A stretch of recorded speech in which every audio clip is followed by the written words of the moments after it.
ತನ್ನನ್ನು ತಾನು ವಿಶ್ವದ ದೊಡ್ಡಣ್ಣ ಅಂತ ಪ್ರತಿ ಬಾರಿ ಪ್ರತಿಪಾದಿಸುವಂತಹ ಅಮೆರಿಕ, ಅದರಲ್ಲೂ ಕೂಡ ಅಮೆರಿಕದ ಅಧ್ಯಕ್ಷ ಡೊನಾಲ್ಡ್ ಟ್ರಂಪ್ ಒಂದು ಸ್ಟೇಟ್ಮೆಂಟ್ ಅನ್ನು ಕೊಟ್ಟರು. ಟ್ವಿಟರ್ನಲ್ಲಿ ಒಂದು ಟ್ವೀಟ್ ಅನ್ನು ಹಾಕಿದ್ರು ಅವರು.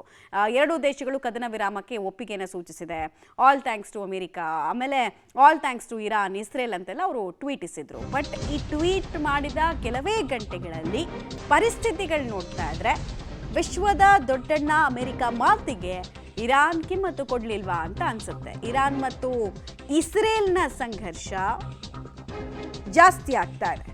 ಅಮೆರಿಕ ವಿರುದ್ಧ ತಿರುಗಿ ಬಿದ್ದು ಇರಾನ್ ತಪರಾಕಿ ಹಾಕಿದೆಯಂತೆ.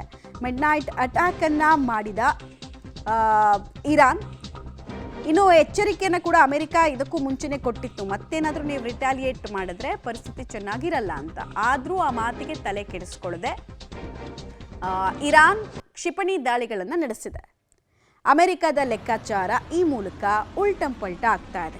ಟ್ರಂಪ್ ಎಚ್ಚರಿಕೆಗೆ ಸರ್ವೋಚ್ಚ ನಾಯಕ ಖಮೇನಿ ಇರಬಹುದು ಅಥವಾ ಆತನ ಸರ್ಕಾರ ಇರಬಹುದು, ಯಾರೂ ಕೂಡ ಕಿಮ್ಮತ್ತನ್ನು ಕೊಟ್ಟಿಲ್ಲ.